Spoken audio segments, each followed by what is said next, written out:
নমস্কার বন্ধুরা, আমি মৌসুমি। আজকে আবার একটা নতুন ডিমের রেসিপি নিয়ে আপনাদের কাছে এসেছি। প্রথমে ডিমগুলোকে সেদ্ধ করতে বসিয়ে অন্যদিকে ডিমের মশলাটা তৈরি করলাম। তার জন্য 2 চামচ পোস্ত, 2 চামচ সর্ষে, একটু আদা, একটু কাঁচা লঙ্কার সবগুলোকেই আলাদা আলাদা করে বেটে আমি এক সাইডে করে রেখে দিলাম।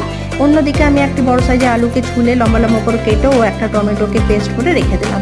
এবার ডিমের খোসাগুলোকে ছাড়িয়ে গ্যাসের ফ্লেমটিকে অন করে গরম কড়াইয়ের মধ্যে গরম তেল যেই হলো তার মধ্যে আমি ডিমগুলোকে হালকা করে ভেজে তুলে রাখলাম। সাথে আমি আলুগুলোকেও ভেজে তুলে রাখলাম। এরপর ওই তেলটির মধ্যে শুকনো লঙ্কা, কালো জিরা ফোড়ন দিয়ে বেটে রাখা আদা, কাঁচা লঙ্কার পেস্টকে হালকা ভাজা ভাজা করে নুন, হলুদ ও শুকনো লঙ্কা, লাল লঙ্কার পাউডারকে দিয়ে হালকা নাড়াচাড়া করে বেটে রাখা টমেটো পেস্টটাকেও দিয়ে দিলাম। বেশ ভাজা ভাজা করলাম। যখন তেল ছাড়া হয়ে গেল তখন আমি ভেজে রাখা আলুগুলোকে ওর মধ্যে নাড়াচাড়া করে দিয়ে বেটে রাখা সর্ষে আমি দিয়ে দিলাম। বেশ হালকা নাড়াচাড়া করে গরম জল ঢেলে দিলাম। সাথে আমি ডিমগুলোকেও দিয়ে দিলাম।